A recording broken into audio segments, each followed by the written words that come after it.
Bonjour et bienvenue dans cette cinquième vidéo de la série sur la calorimétrie consacrée à la détermination d'une chaleur latente de fusion.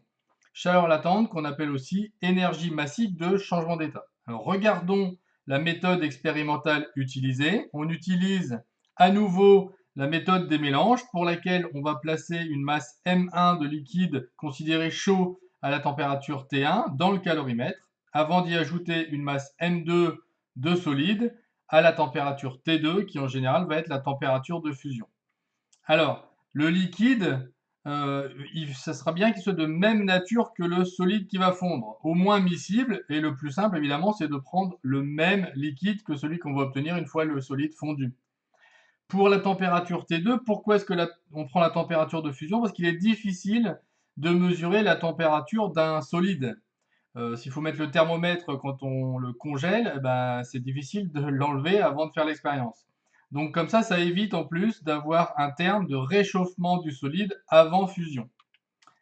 Alors le liquide va apporter l'énergie thermique donc nécessaire à la fusion du solide, donc il faut qu'il soit suffisamment chaud, puis ensuite au réchauffement du liquide que ce solide est devenu. Le bilan s'écrit toujours ΔH égale 0 puisqu'il n'y a aucun échange avec l'extérieur, ni d'énergie thermique, ni de travail. Et on tient toujours compte de l'influence du calorimètre par l'intermédiaire de sa valeur en eau, si c'est de l'eau qu'on utilise, mais ça pourrait être la valeur avec un autre liquide, qu'on appelle ici mu. On a donc un premier terme qui est M1 plus mu C2L1 fois TF moins T1, qui correspond à l'énergie donnée par le liquide chaud, et un deuxième terme qui correspond à l'énergie nécessaire pour faire fondre le solide, faire passer de la forme solide à l'état liquide, et enfin, un dernier terme qui correspond au réchauffement du liquide. Alors si le liquide et le solide sont la même espèce, eh bien on aura Cl1 est égal à Cl2.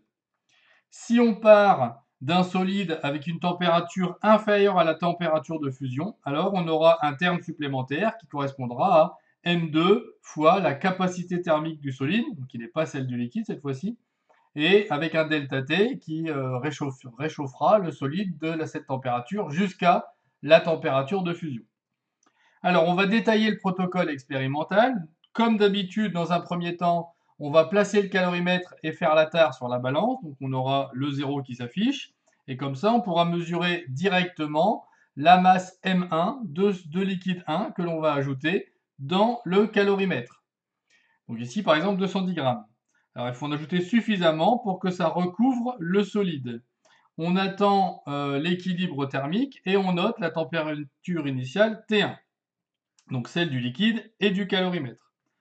On refait la tare, donc ça repasse à 0, et on ajoute la masse M2 de solide à la température T2. Alors pour obtenir un solide à la température de fusion, eh bien on peut par exemple faire un mélange solide-liquide. À ce moment-là, on a toujours la température de fusion comme température d'équilibre. On l'essuie et on le met rapidement dans le calorimètre.